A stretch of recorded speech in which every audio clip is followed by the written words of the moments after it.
Hello, everybody, and welcome to another Southern California first-time buyer market update. My name is Stephen Meade. I'm the managing broker here at Domicile Real Estate. I am actually in Sacramento right now. I'm up here for, there's three times a year that realtors who are kind of a little bit more involved end up meeting up together throughout the state of California. The main meetings are usually in Sacramento up here, and we meet with lawmakers and talk about ways to make more housing possible and housing more affordable for people, and trying to improve the situation. One of the things they showed us was a set of new commercials, one of which was targeted towards first-time home buyers. And I'm going to call something out. I think, in the nature of being positive and well-intentioned, a lot of agents will go on social media and tell you that it is easy to buy your first home. And maybe in some parts of the country, that's even true. But in Southern California, especially Los Angeles, Orange counties, it is not easy. And in fact, I'm going to go ahead and say it's hard, right? But it's not impossible. It's really a huge accomplishment if it's something that you're able to do. And I have the utmost admiration for anybody who reaches out to me, especially if they're doing it without having any family help. They're not getting down payment assistance. They're not having a family member co-qualify with them.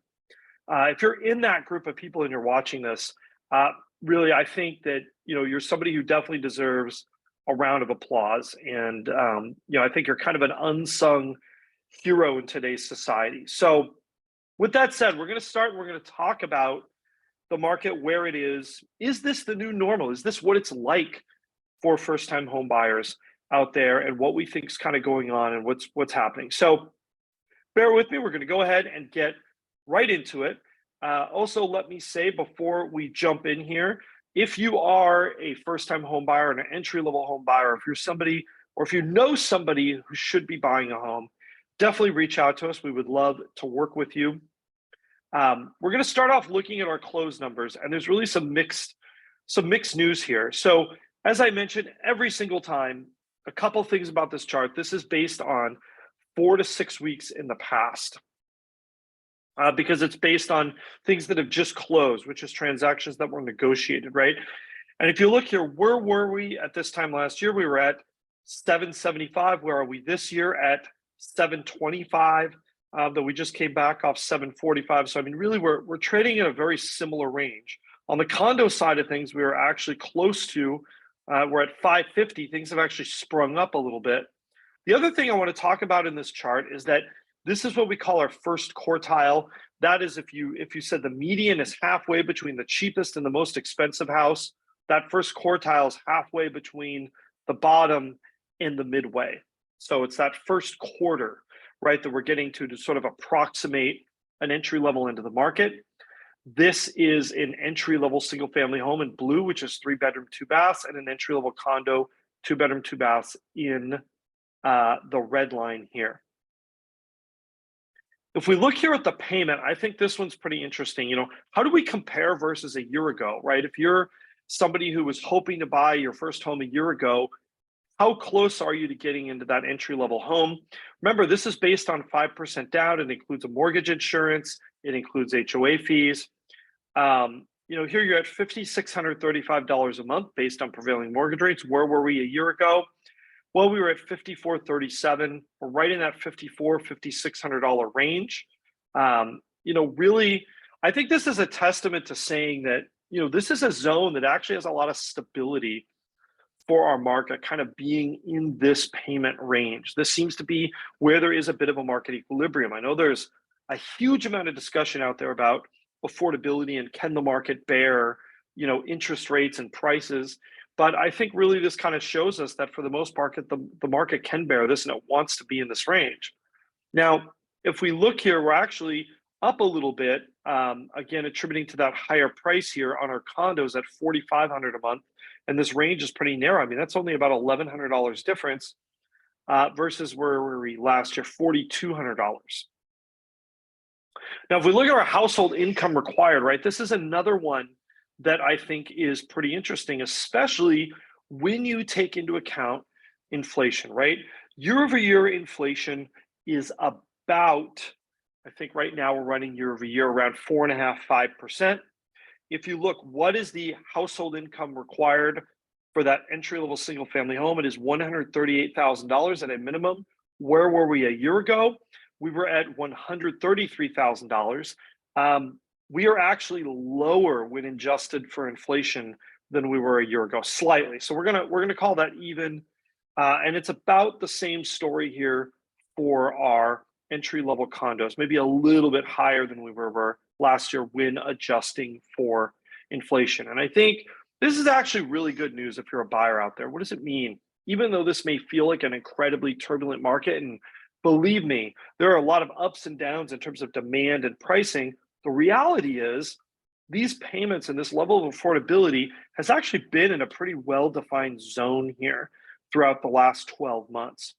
Of course, I would be remiss if I didn't look, where were we in 2018? Well, we were at $88,000.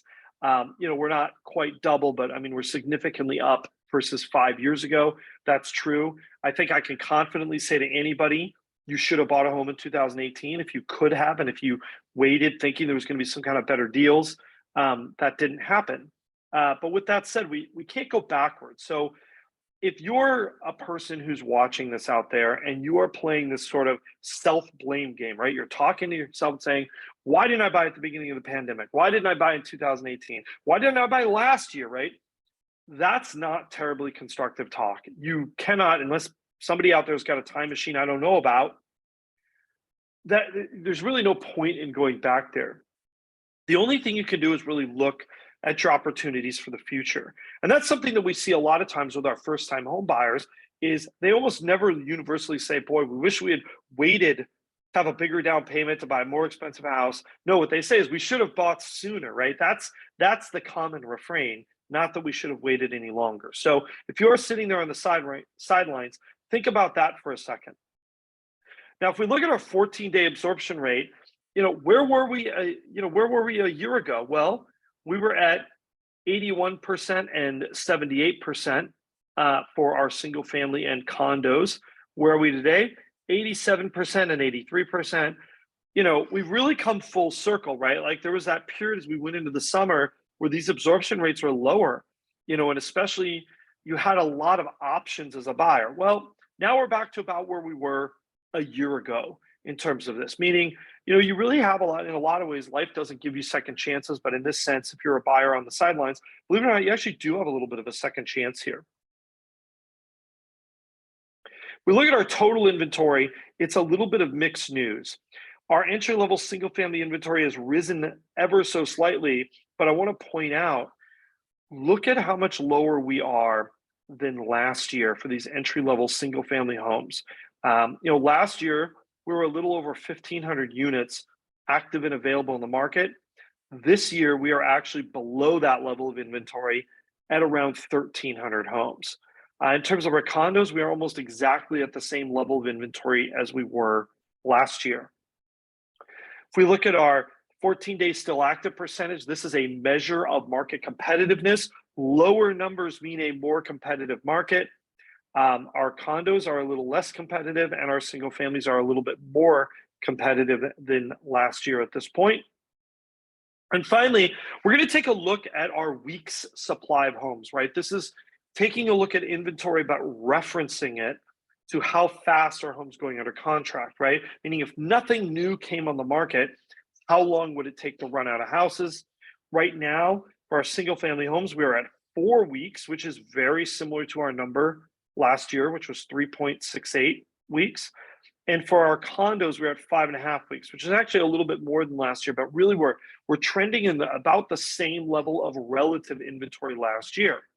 And that really gets back to my point, this question of, is this kind of the market we foresee for the foreseeable future? And I think it is. We have a pretty strong lock-in effect, and that's really preventing a groundswell of new listings come up. Normally what happens is when prices rebound a little bit, we see this influx of new listings, right, coming in. People say, hey, my neighbor, I can't believe it, they got $1.1 million for their house. I'm going to put my home on the market. Maybe I'll get lucky too. And the reason we're not seeing that is because these sellers are not just saying, where am I going to go? They're saying, what interest rate is it going to be? Because why would you trade your 3% mortgage for a 5.5 or 6.5% mortgage? That doesn't really make a lot of sense. And so that's, I think, one of the big things we're seeing is this pronounced lock-in effect. Now, I'm going to give you a little bit of bad news of a scenario that I am worried about. And that is, if we go into the end of this year, 2023, and the beginning of 2024, and we do start to see some sizable interest rate reductions, right? Talking about being more in the mid fives, mid to low fives, or even possibly a little bit less. I don't think that's going to spur a huge number of new listings, but it is going to spur a huge number of new buyers. So I'm going to lay out two scenarios for you, right? If you are a buyer on the sidelines, right now, if you're somebody who says, I want to buy a home, you really have two choices, right?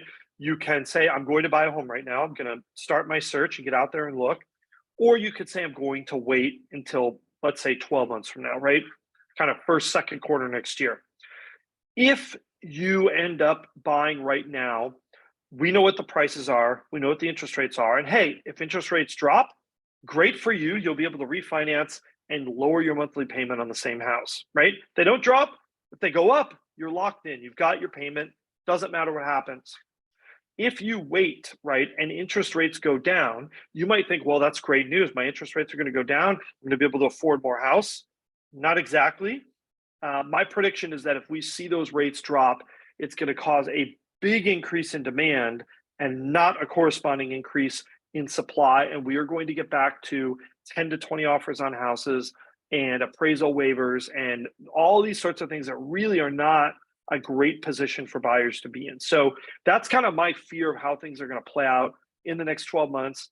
12 months is a long time. A lot of things can change between now and then.